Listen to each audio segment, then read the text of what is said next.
OK, guys, so voici notre première leçon. Je pense que je vais essayer de la garder en dessous de 5 minutes pour vous autres. Donc, c'est notre cahier vert de l'algèbre. Et la première chose qu'on va faire, c'est on va déterminer les trois choses ici. Premièrement, est-ce que c'est ces exemples ici, est-ce qu'ils sont des équations, oui ou non?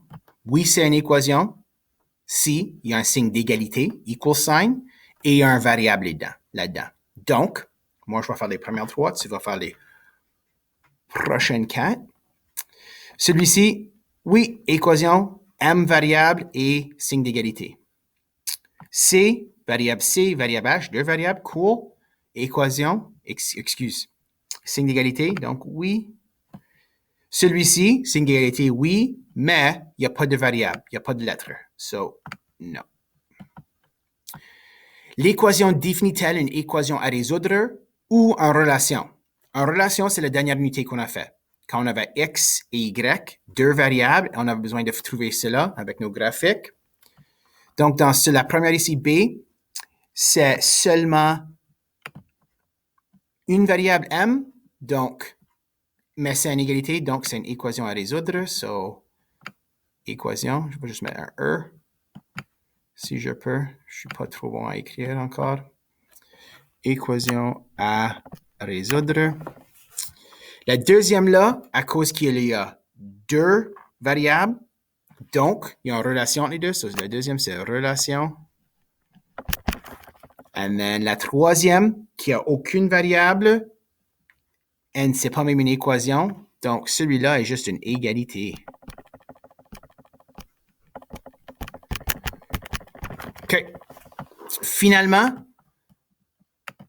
la troisième boîte ici, les lettres sont-elles des inconnus ou des variables? Dans le premier exemple, X est un inconnu. Dans le deuxième, M est un inconnu. Inconnu. Dans le troisième, sont des variables parce qu'il y a deux variables. Et dans la troisième, il n'y en a pas, so il n'y a rien là.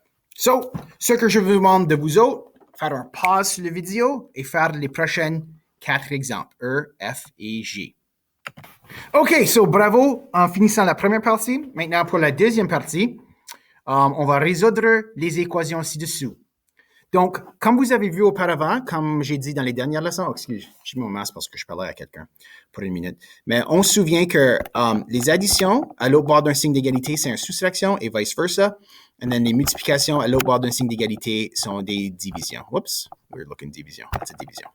Anyway. Alors, je vais juste effacer ça. On est ici. Donc, pour la première, on veut isoler le x. Donc, on veut avoir à la fin la réponse de x. So, ce que j'ai besoin de faire est, j'ai besoin d'enlever l'addition de plus 5. So, pour enlever plus 5, je fais moins 5 de un côté et de l'autre côté. Sur ce côté-là, ça annule. So, 20 moins 5 est 15. So, x égale 15.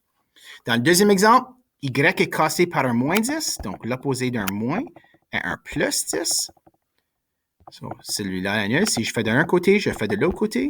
So, 57 plus 10 me donne y égale 67.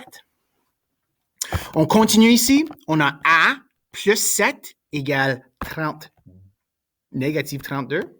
So, pour enlever une addition, je fais une soustraction. So, moins 7, moins 7. Fais attention aux signes des signes. So, moins 32, moins 7 is moins 39 égale a. Je vais sauter à E. Je vais vous laisser faire D. E, 4 attaché à M. So, ça, c'est attaché par une multiplication. So, donc, l'opposé d'une multiplication est une division. So, si je divise un côté par 4, je dois diviser l'autre côté par 4. So, M égale 24. S'il vous plaît, utilisez votre ordinateur, votre calculatrice. Encore, je vais vous laisser faire F. Mais G ici, on a Y divisé par 6 égale 29. So, une division va devenir une multiplication. Pour biffer ça, so 27 fois 6, 29 fois 6, donc Y égale 174. OK? So, je suis presque rendu à 5 minutes.